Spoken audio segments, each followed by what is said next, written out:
na siya po ay nakapag-encounter sa Panginoon. Matapos po yung kanilang conversation,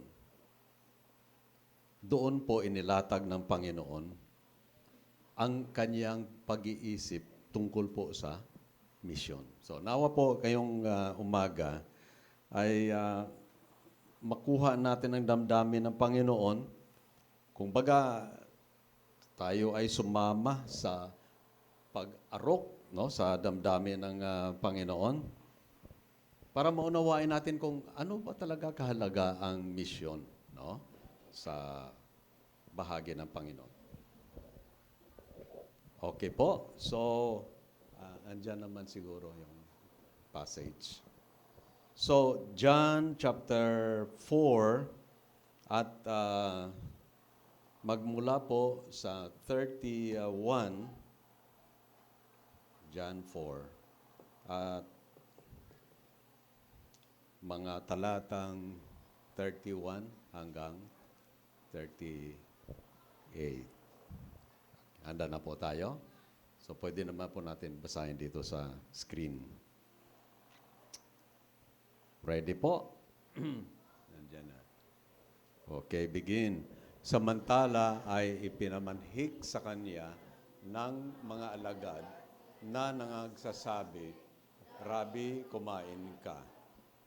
Datapwat sinabi niya sa kanila, ako'y may pagkaing kananin na hindi ninyo nalalaman.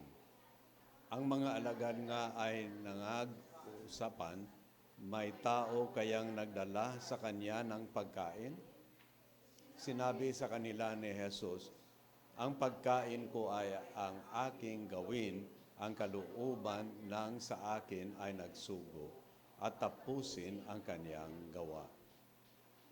Hindi baga sinasabi ninyo, may 4 na buwan pa at saka darating ang pag-aani? Narito sa inyo'y aking sinasabi, itanaw ninyo ang inyong mga mata at inyong tingnan ang mga bukid na mapuputi na upang anihin. Ang umaani ay tumatanggap ng upa at nagtitipon ng bunga sa buhay na walang hanggan, upang ang naghahasik at ang umaani ay mga galak kapwa. Sapagkat dito'y totoo ang sinasabi, isa ang naghahasik at iba ang umaani. Kayo'y sinugo ko upang anihin ang hindi ninyo pinagpagalan, iba ang nangagpagal at kayo'y siyang nagsipasok sa kanilang pinagpagalan. Pagpalain awa ng Panginoon ang kanyang salita. Tayo po'y dumako sa panalangin. Salamat, Panginoon, na sa umagang ito, aming matatapos itong bahagi patungkol sa inyong pag-iisip patungkol sa misyon. Inyo lang po ipahintulot na kayo po ay gumamit sa inyong abang lingkod. Pahintulot nyo rin po na maging responsive ang bawat isa sa amin, lalong-lalo na nakaunawa na Panginoon tungkol sa gawain o tungkol sa paglilingkod sa inyo. Panginoon, ipahintulot niyo po kayo po ang malulhati at ang inyong abang lingkod ay kanyang itabi ang kanyang sarili at iyong ilagay sa fronte ang inyong sarili upang kayo po ay mabigyan ng lahat ng purit pasalamat at luwalhati. Sa pangalan ng Panginoong Yesus. Amen. Okay. Nagkaroon tayo ng puwang noong nakaraang linggo dahil Mother's Sunday po yon. No?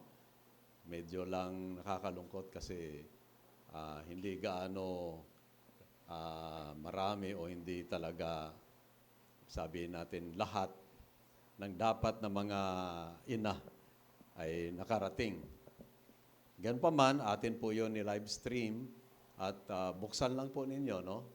Luke Society Care Ministry San Juan Baptist, Luke Christian Church.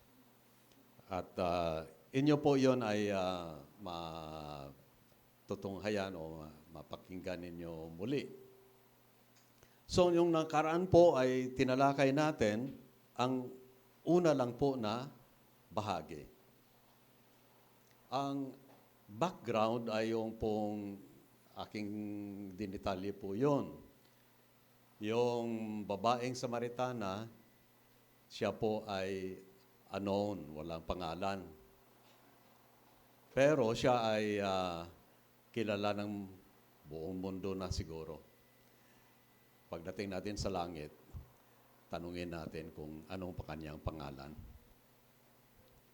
Kung makarating man sa impyerno, tanungin niyo rin pala yung pangalan ng mayamang tao. Okay? Kanan. Biro lang. Huwag na huwag mapunta sa impyerno. Okay. Tsakin lang na mapunta talaga sa langit. Amen po? No? Pag ating talagang pag-isip-isipan ng mabuti, ay malalim po ang ibinibigay. Malawak, malalim, patungkol po sa gawain ng misyon. At atin po yun na binasi muli po sa Matthew 28. Di ho ba? Anong sabi ng Panginoon? Umayo kayo sa buong mundo. Ang lawak ng misyon natin.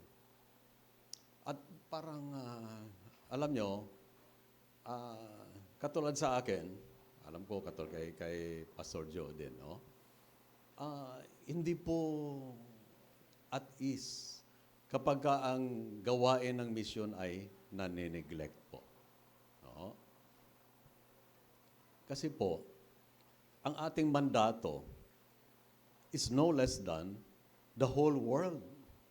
Dito pa lang ay nagigirian, nagpatumpik-tumpik, no? Nag-aalangan. Dito pa lang. Okay, let me be specific. Doon pa lang sa inyong mga pamamahay. Sa inyong pamilya. Ilan ba doon sa inyong pamilya hell-bound? Yun. Ang isa talaga nagkaroon ng missionary mind, yung mayamang tao. Kaso lang, huling-huli na. Nandoon na siya sa impyerno nung nagiging missionary-minded siya. Sabi niya, Amang Abraham, kung maaari, please, ipadala niyo si Lazaro. Kasi kapanipaniwala siya nanggaling siya, namatay na siya, tapos magdeklara siya na, oy, mayroong impyerno. At mayroon din na kaligtasan. Kung hindi ninyo ito bigyan ng pansin, mapunta din kayo. Okay. Hindi niya po parang matanggap na ang kanyang 5 mga kapatid ay hell-bound. Ilan po ba sa mga namatay natin na mga mahal sa buhay, nasa tingin niyo po ay napunta sa langit? Yan lang po ang aking hilingin na itaas niyo yung kamay. Alam niyo napunta sa langit. Tingnan ko nga. Ayun. Hindi ko na kayo hihilingin na tumaas ang kamay. Ilan din sa atin, alam natin po. No? May kutob tayo na napunta talaga sa impyerno. Alam niyo po, itong mga realidad na ito, parang binabaliwala talaga. No? Parang kung sa mga Ilonggo pa daw, sa Waay lang. No? Binabaliwala talaga. Habang nandito pa. No? Pero pagka magkamatayan na, doon na po na umiikot ang ating pag-iisip. Katulad ng last week, wala lang dito si Brother Ronnie, yung kanilang inyong ano yon kamag-anak? Oo.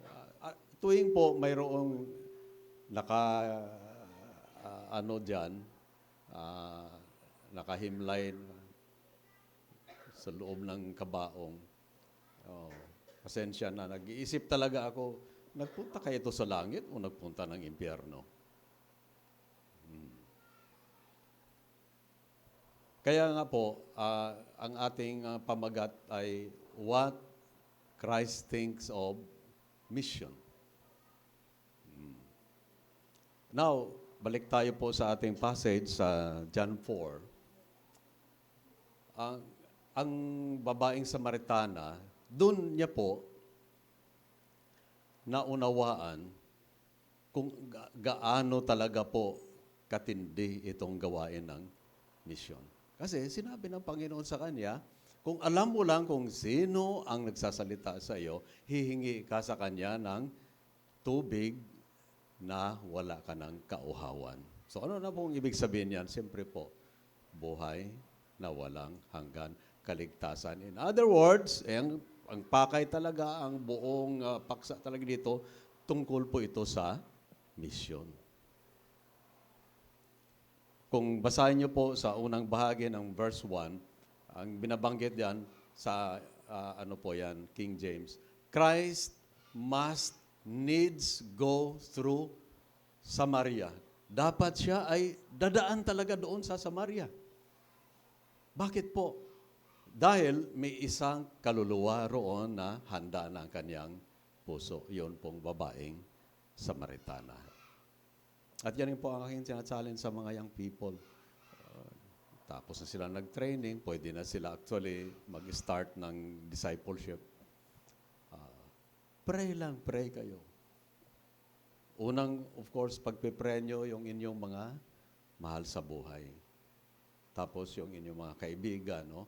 Ay, kung nandyan na po ang talagang desire, sinseridad ng ating puso, ibigay ng Panginoon sa inyong pag-iisip yung tao na yan, na siya po ay katulad noong babaeng Samaritana, handa na, kailangan lang na puntahan nyo. At inyo po siyang i-presentahan ng Gospel of Christ, ang claims of Jesus Christ. No? Yun lang po.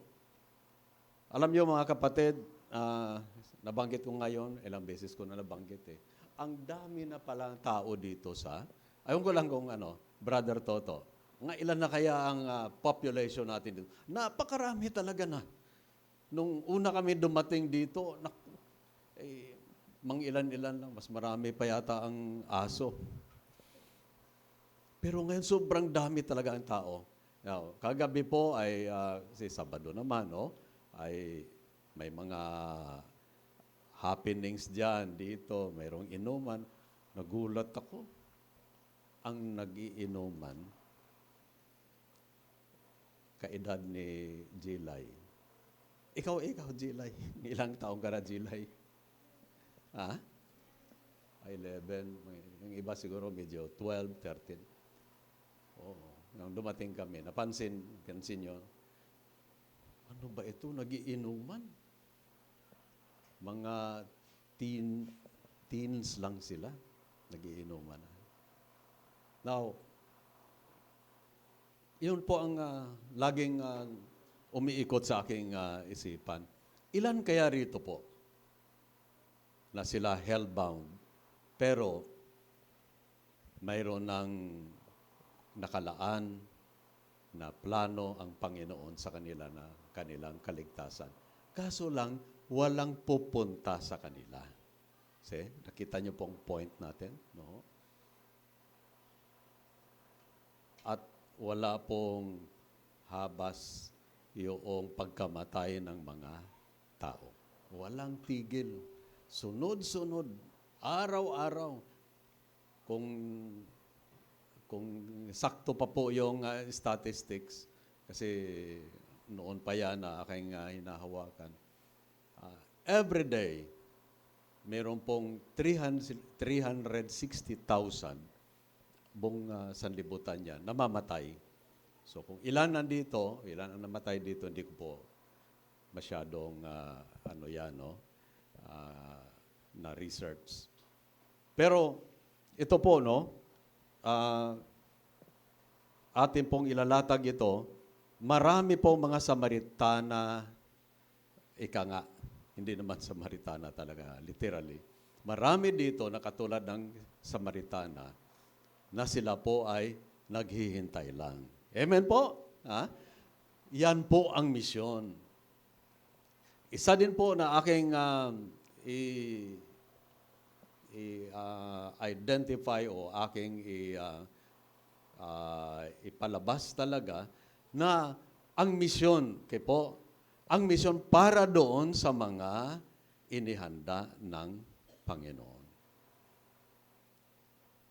Wala ho tayong magagawa doon po sa mga talagang sila ay destined unto damnation. No? Wala tayong magagawa. Kasi dalawa lang po ang choices ng tao. So lagi ko po sinasabi yan sa panahon ng dental clinic natin. No? Ano pong sabi ng John 3:16? For God so loved the world that He gave His only begotten Son, that whosoever believes in Him should not perish and shall not come unto condemnation. Sa John 5, no? Should not perish, but shall have, ano po? Eternal life.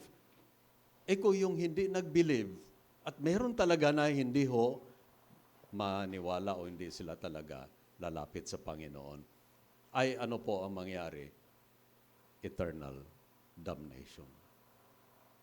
Sa John chapter 10, at atin din po nabanggit yung nakaraan, sabi ng Panginoon, my sheep, ano daw? Hear my voice, and they follow me. Ang lalapit at susunod sa Kanya, yun lang naman talaga ang duminig ng tinig ng Panginoon. Yung mga, sorry lang po, yung talagang hindi binigyan ng Panginoon ng pagdinig na yan ng Kanyang tinig, hindi ko na po masasabi talaga, no? Kasi dalawa lang naman talaga ang choices, dalawa rin talaga po ang destinations. No? So, kahit na sabihin natin, goody-goody yung ating mga kasama sa bahay, mga kaibigan natin, kung sila po ay hindi gumawa ng kanilang bahagi na kanilang paglagay ng kanilang pagtiwala sa Panginoong Yesus bilang kanilang tagapagligtas at Panginoon, walang hanggang kaparusahan talaga po. Yun po ang lagi na narinig natin, pero parang effect sa atin. Ano ho? Pero mga kapatid, now, tutungo na po tayo sa ating number 1 natin na ito po, no? Yung number 1 po na point natin. Yung number 1. Ito po yung highest priority ng Panginoon. Paano po yan nilatag ng Panginoon yung kanyang highest priority? Kasi, yung sinabi, okay, yung kanina, pakibalik ka. Kasi sabi, hindi baga, hindi baga, lang yung 4 na buwan pa, bago yung tag-ani. Ang view ng mga alagad ay ito, matagal pa. Sa isang pagkasabi, ay, wala, itabi lang muna yan. Pero sa Panginoon ay talagang immediate na yan. No? The highest priority sa lahat ating mga gawain, mga kapatid, ang pinaka number 1 talaga, ang kaligtasan ng mga kaluluwa. Soul winning po. Mission po yan. No? Okay, praise God. May ang mga active natin ngayon, mga ilan-ilan na mga kabataan. Amen. Salamat sa Panginoon. Now, sa atin din, may ilan-ilan sa atin active sa prayer meeting. No? Amen din. Praise God din. Yung iba naman ay sa Sunday school, praise God, pupunta sila. Service, okay. Now, yan po ay hindi priority, highest priority of God. Hindi po. Maging Sunday school teacher man tayo, maging yung usher man tayo, choir member man tayo, Sunday school officer, kung anong mga ating ginagawa, ginagampanan, hindi yan ang talagang pinakamahal, pinakamalapit sa puso ng Panginoon. Ano po ang talagang pinakamataas na antas ng prioridad ng Panginoon? Mga kaluluwang mga nawawala. Mga kapatid, yun po. Ay, kahit na tayo ay attend sa lahat ng mga gawain, ano lang naman din po ang ating mga gawain, nagampanan natin yan ng faithfully. Pero hindi pa rin masaya ang Panginoon dyan. Kasi hindi po yan ang kanyang highest priority. Kaya ulitin ko, I thank and praise God for mga prayer warriors at kumukunti na mga prayer warriors. Ang iba, walang bahagi ang prayer sa buhay nila. Okay, sabihin natin, matindi tayong intercessors, prayer warriors, pero mga kapatid, hindi ho talaga yan ang pinakamataas na prioridad ng Panginoon. Ano po ang kanyang pinaka-highest na priority? Mission. Mga kaluluwang nawawala. At alam niyo po, aminin ko talaga, nagigilty talaga po ako. Kung papaano na magagawa ko ito kasi parang nakakahiya, no? Nasubukan ko na yun after 2015. Sabi ko, thank you, Lord, na binalik niyo ang aking kalakasan. Kasi alam niyo naman, kukwento ko na sa inyo yan. Kala ko hanggang 2015 lang ako. Nung gumaling ako, yung parang payback, ay nag-campaign po kami rito, street evangelism, yung kung saan-saan. Aking pakiramdam lang naman po, parang hindi para sa akin yon. Sa tingin ko lang po, no? Pero ginawa ko lang yung sa tingin ko magagawa, ang bahagi lang magagawa ko. So saan-saan kami, kung sino yung nakasama noon. So one time diyan kami sa Talipapa, ang nakikinig, iisal, kaluluwa lang, bata pa. Kaya nung nag-post ako niyan, may nag-comment, sabi niya, yung isa lang audience mo, bata pa. Mga tao, dinadaanan ka lang nila, di ba, no? Pero ang isa talaga po na pinapasalamatan ko sa Panginoon, masabi ko naman ulit ito.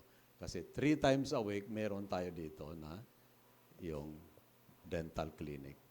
At bago po magsimula yung dental clinic, ay binibigay ko talaga po ang gospel sa kanila. Pero ang atin pong entrada, yung ating parang approach ay ganito po. Okay, nandito kayo. Salamat. Ano ang inyong kailangan para sa katawan, physical. Pero no, ang physical, ang katawan, mamamatay din yan. May kaluluwa tayo. Ang katanungan, pag namatay, saan ngayon ang kaluluwa pupunta? Ang kaluluwa ay walang hanggan. Ngayon, nag-iisip-isip. Makita mo talaga sa mga mukha nila, nag-iisip. Oo nga naman talaga, no? Kasi, yan po ang parang unpopular ngayon, okay? Salita ka na ng mga BTS na yan, yung mga Koreano, nobela na, okay? Pero huwag ka lang magsalita patungkol sa kaluluwa. Nakaka-offend ka naman. Di po ba? No? Pero yan po ang realidad. Yung tao, hindi po siya magwalang hanggan dito. Okay. Ang magwawalang hanggan yung kanyang kaluluwa. Kaso lang po, isa sa 2 dako. Highest priority ng Panginoon. Second po, tayo ay dumago na sa second. Immediate attention. Now, medyo kunting overlapping lang ito. Kasi po, pwede natin basahin yung, nakuha na ba yung 35? Okay. Tingnan niyo po sa inyong mga Bibles. Hindi ba sinasabi ninyo, 4 na buwan pa at anihan na? Sinasabi ko naman sa inyo, masdan ninyo ang mga bukid. Ayon, farmland yan, no? Bukid. Hinog na ang trigo at handa ng anihin. So, mapapansin po natin, in the second place, no po,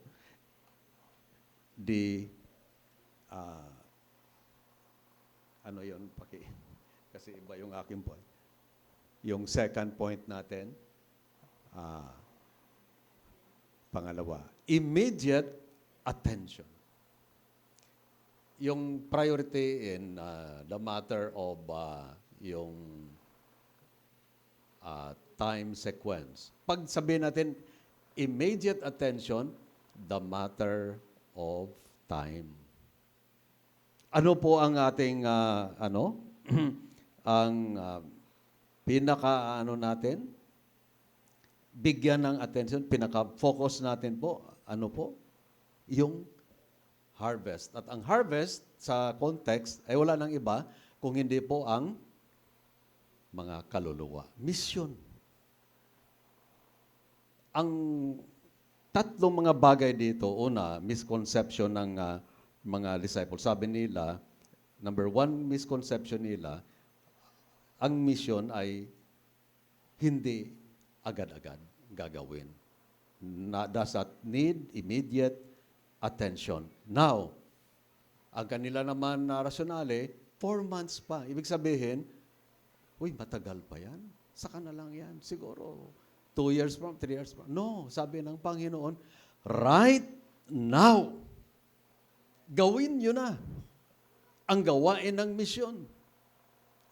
Okay, pangalawa, kanilang rationale ito o misconception. Sabi lang, we have plenty of time, kaya 4 months nga kung ilatag lang natin.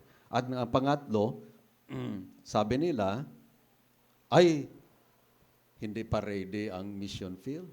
Not yet ripe. Sa isang translation, green pa siya, green. Hindi pa siya hinog. Pero sabi ng Panginoon, look to the field. Tignan ninyo, ano na yon? harvest. Ripe unto harvest. Sino sa inyo po ang nakatumira sa yung farm o kayo tumira kayo sa probinsya? Nagtanim kaya ng Nagtanim ng palay? Talaga. Sino pa? Ayun, mais. Ayun, mais naman medyo iba lang sa palay. Pero alam nyo, sa palay, kung kayo nagtanim talaga, naging farmer kayo, pagka harvest time na yan, kung halimbawa within the week ay kailangan i-harvest, harvestin nyo na talaga yon. Bakit po? Dalawang mangyayari niyan. Either na yan po ay maabutan ng ulan, malakas, o kaya ng bagyo, dadapa siya.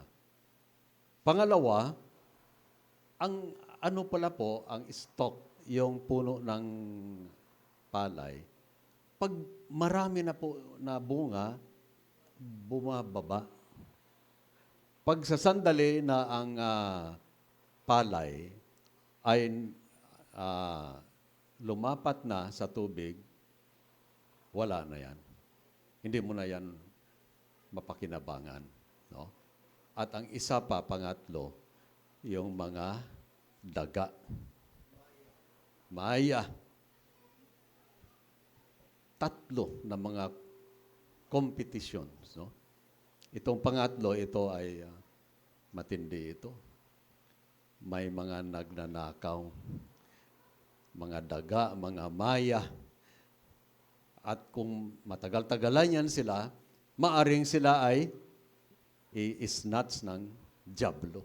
At kung sila po, i-snatch, siyempre, kamatayan na yan. Impyerno ang bagsak nila. No? Kaya nga, pag once na, sabi ng Panginoon, ripe already unto harvest. Ano ang implication yan? Anihin na agad. So, sa atin ngayon po, application sa practical na ngayon, ito na. Gawin na natin ngayon.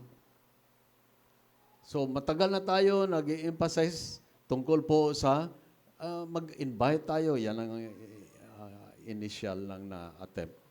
Invite tayo, no?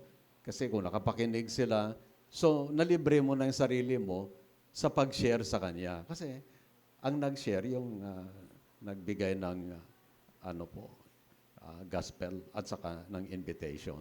No? So, kuha na yun. No? Or otherwise, kung sundin natin po yung Matthew 28, 19 to 20, 18 to 20, ang sinasabi ng the Great Commission, go you unto all the world. Now, yung pronoun po na you, hindi po yan yung sabihin na yung kabuuhan, pero siya po nag-i-imply mga individuals. Ibig sabihin, you. Ang bawat isang Christian na tinatawag sa pangalan ng Panginoon, na nakakilala sa Kanya na tagapagligtas at Panginoon. Atin po yan na mandato. Hindi po yan obligasyon ng mga pastor o kaya mga misyonary. Hindi po. Obligasyon po yan ng bawat isang mananampalataya. Mabilis ang oras. Kailangan bilisan ko na rin po ito. Kasi po, dito po sa una, sa misconception, ang correct na conception naman ito is this.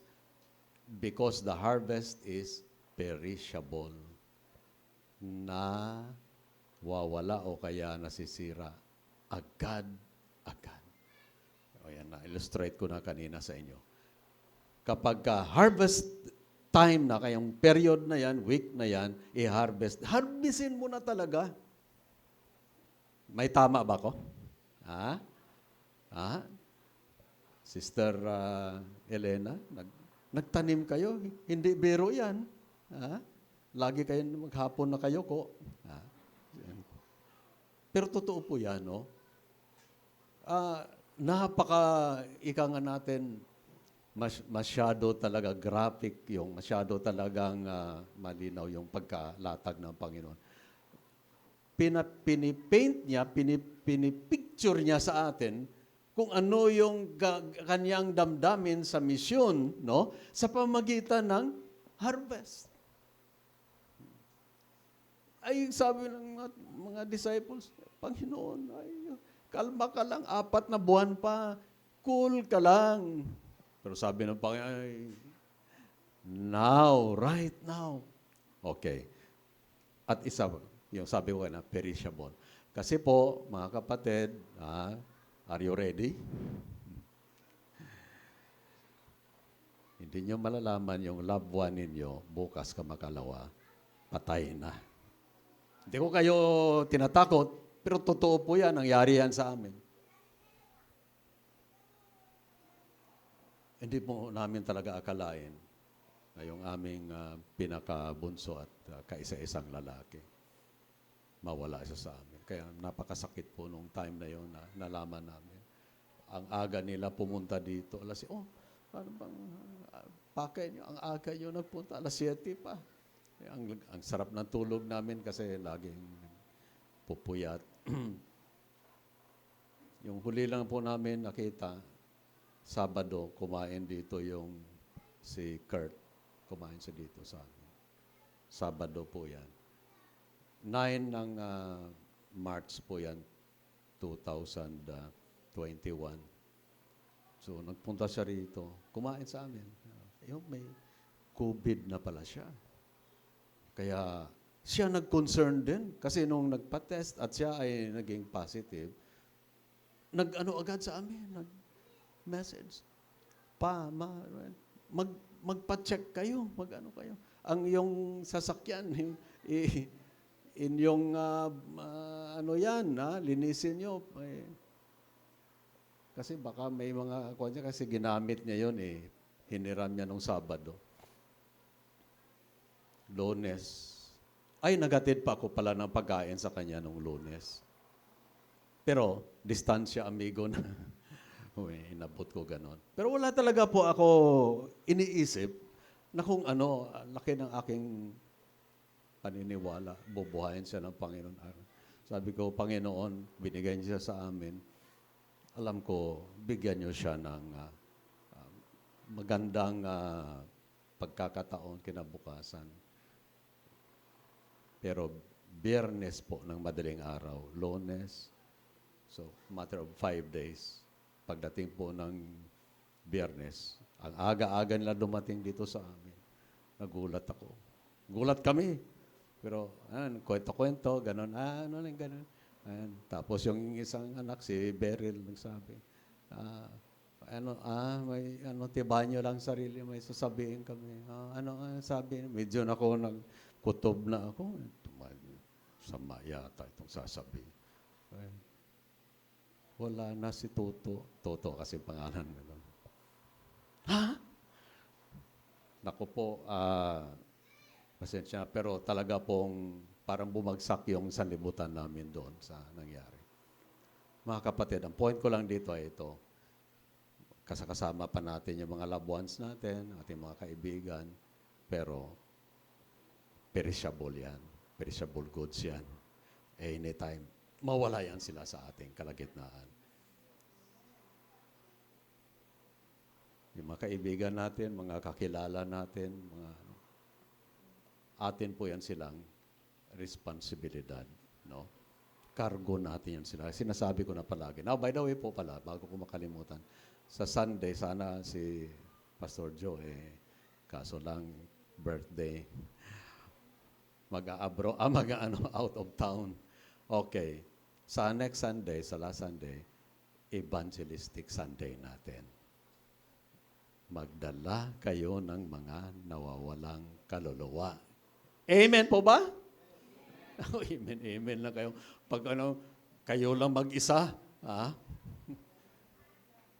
Now, siguro sabi, naku, pinapahirapan naman kami ni Pastor. Namamayapa na ako bilang Kristiyano. Kaya nga po, ginugulo ko kayo kasi yung inyong mga loved ones, perishable yan. Hindi nyo masabi na, ay, bata pa yan. Wala po pinipili si Mr. Kamatayan. Anytime. Bilisan natin, wala na akong oras. Pangatlo po, ito po, cooperative work. Sabi ng Panginoon, okay po, no? Napakaganda po ang pagkalatag dito. Sabi ng Panginoon, ang umaani ay tumatanggap ng kabayaran at nagtitipon ng bunga para sa buhay. Sandali lang. Medyo tayo balik muna. 35. Sa 36 pala. Ang umaani ay tumatanggap ng kabayaran at nagtitipon ng bunga para sa buhay na walang hanggan. Kaya't magkasamang magagalak ang nagtatanim at ang umaani.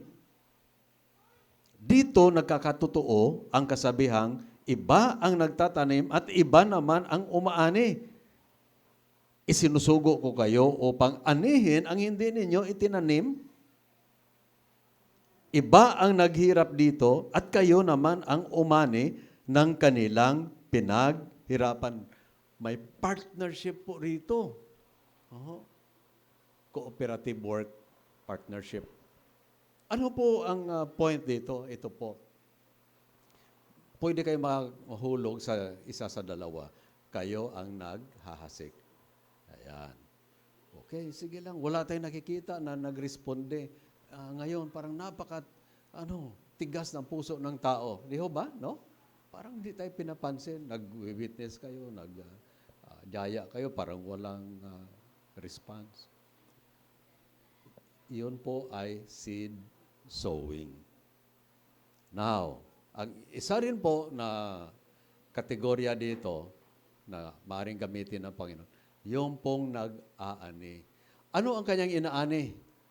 Yung tinanim noong una. So, mga kapatid, ganito. Either na kayo ay manghahasik, bigay kayo ng tracts, mag-witness kayo, hindi tumanggap, okay, na sira nyo na, nataniman nyo na sila ng gospel seed. Now, kung yan sila talaga ay takda para sa buhay na walang hanggan ng Panginoon, one of these days, mayroong lalapit sa kanila at sisiran sila at sila tatanggap. Pero ito po, linawin ko lang po. Maaring yung inyo pong ginawa, paghahasik, hindi kayo pinansin, tinawanan pa nga siguro, no? Pero, yung ginawa ng isa, nang siya after how many years siguro, yung the same person, kanyang siniran, tapos tumanggap, yung una ay kanyang binaliwala, tapos yung isa na naman, na nag-witness sa kanya, the same person, tumanggap po siya. Anong sabi ng Bible? Pareho kayo ng reward. Ang role natin o roles natin, either tayo ay, sige, hasik na hasik. Mag-ano lang tayo, no? Mag-share lang tayo ng gospel, no? Yung pag-invite niyo, parang sharing na rin yan ng gospel. Pag tumanggap sila dito, okay, praise God. Kung hindi, so later on, hindi natin alam, baka yung panahon na talaga niya, darating na, at siya, nang nasiran siya ng gospel, tumanggap siya, na-save siya, no? Anong sabi ng Bible? Pareho kayo ng rewards. Pareho. So, wala namang bunga yung aking kuwan. Nag-share, ka lang nagtanim ka lang. Yung isa ay umani doon, pumasok sa iyong labor, ika nga. Pero pareho kayo ng rewards. Ang mahirap dito, wala sa ni isang kategorya nito, ikaw o ako. Wala. Hindi tayo nagsishare, hindi tayo nagpupunla, hindi tayo naghahasik. Or hindi man tayo nagso-soul winning, maaring sa soul winning natin, may aanihin na po tayo. Hindi natin alam yan. May mga ilan-ilan na tumanggap dito nung una nating Evangelistic Sunday. Na hindi ko alam talaga, kailangan lang follow upin lang sila. Pero darating at darating din yung panahon na sila talaga po ay talagang will come out. No? Sabi ng Panginoon, nakinig siya, will follow me. Yun, na-quote ni Pastor Joe, yung John chapter 15. Yun lang po ang ating pinanghawakan doon, no? Na sa John 15, ang ating bahagi, mag-abide sa Kanya, mamunga tayo talaga po. Maging obedient lang tayo. Magkakabunga tayo. Yung bunga na yan po, mga kaluluwa na dalhin natin sa Panginoon. Amen. Yun pinakamalaking aspirasyon yan ng bawat isang Kristiyano. Pag namatay siya, may mga kaluluwa na reception committee. Ay, sino bang soul winner sa atin dito? Sino ba nagbibigay ng mga kaluluwa? Sister Berna, marami nang nawin. Kung sakali, pagpunta ni Berna doon, may sasalubong talaga. Ako yung dinala sa Panginoon. May rewards. Later on, mapag-aralan natin yung 5 rewards. Ngayon po, last dito tayo sa last. investment. Yon. Halos nag-overlap din ng konti. Pero po, sabi ng Bible, ano lang tayo, no? Work for the night is coming. Work lang. Ibig sabihin po, tuloy-tuloy lang, maghasik lang tayo, mag-share lang tayo ng gospel. Huwag tumigil. Huwag natin tantanan yan. Sige lang, sige lang. One of these days, talagang lalapit din sila sa Panginoon. At magko-close po ako nito kasi ini-emphasize natin ang prayer. Kasi po, sa ano talaga po, sa soul winning, malaking factor talaga po ang prayer. Kasi pagka tayo ay prayerful, nangungusap ang Panginoon, kanyang pinaparamdam sa atin, yan siya. Dalhin mo na sa aking paanan. Yeah, nagpaparamdam ang Panginoon. Doon sa prayer mountain po, ito po nabasa po ito. In fact, ang sumulat nito si Butch Condi. Pawala na dito si Butch Condi. May isang mother po na ang kanyang anak ay lesbian, LGBTQ. Matagal-tagal na ito. So, sabi niya, akit ako sa prayer mountain. At hiningin niya talaga sa Panginoon, Lord, ay hindi ako susuko. Kasi lagi ang binimit ni San, ay matigas ang puso ng kanyang anak. Sabi niya, ay hindi. Hindi ko na ito pakawalan, akit ako sa prayer mountain. Umakyat siya, nag-pray siya. On the 14th day, na nandun po siya, nagpe-pray siya, parang nangusap, nagparamdam ang Panginoon. Sige, umuwi ka na. Ang iyong panalangin, sinagot ko na. Umuwi siya. Pagbukas niya sa pinto, wala niya o sino ang nandoon. Yung anak niya na bugay. Lesbian. Maganda na, babae ng kasuotan niya. 14 days lang, ha? Tapos, sabi, lumapit na ako sa Panginoon. Hindi natin magawa yan, eh. Hindi po ba? Pagka lait-laitin mo, kaya pagsasabihan mo yung mga bakla, mga tumboy na yan, mamaya, risbakan pa tayo. Di ba? Pero prayer lang talaga po. No? Investment. No? Nag-invest tayo. Sige lang. No? Yung investment natin din po, yung banggit dito, tungkol din po sa pag-asik ng gospel scene. Kasi aani talaga tayo dyan. Huwag tayo tatamlay, huwag tayo ma-discourage. Sige lang po. No? Kasi time will come na kung yan talaga, perfect time na ng Panginoon, kanya talaga ibigay yung harvest sa atin. Amen po. Tayo po ay magsitayo.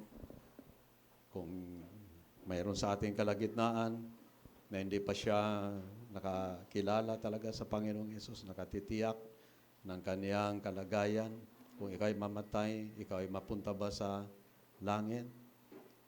Kung hindi, sa mga sandaling ito, gawin lang yung simple na panawagan sa Kanya. Sabihin lang, Panginoong Yesus, kinikilala ko na ako'y makasalanan. Hindi ko maliligtas ang aking sarili.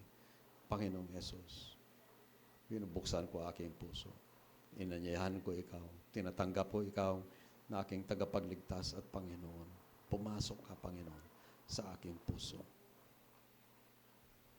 Kung hindi mo pa po nagawa yan, sa iyong kinatatayuan, gawin niyo po yon upang pagtalikod natin dito, alam mo, baon-baon muna ang buhay na walang hanggan. Panginoon, ipaintulot niyo po, ilan lang po, maaring sabihin namin ang mga pinili niyo. Ngunit Panginoon, hindi namin matitiyak kung diyan sa labas, itong bandang Arenda, bandang Kenneth, bandang pinagbuhatan, Lord, malawak na lugar, mayroon pa kayo talaga po na mga itinatabi para sa buhay na walang hanggan. Upang sila po ay mag-gather para sa kaligtasan, ang instrumento na ginagamit niyo, wala nang iba, kundi kami, Panginoon. So Lord, help us to be obedient unto the heavenly vision. Salamat po, Panginoon. Sa pangalan ng Panginoon Hesus. Amen. Martili tayo nakatayo po at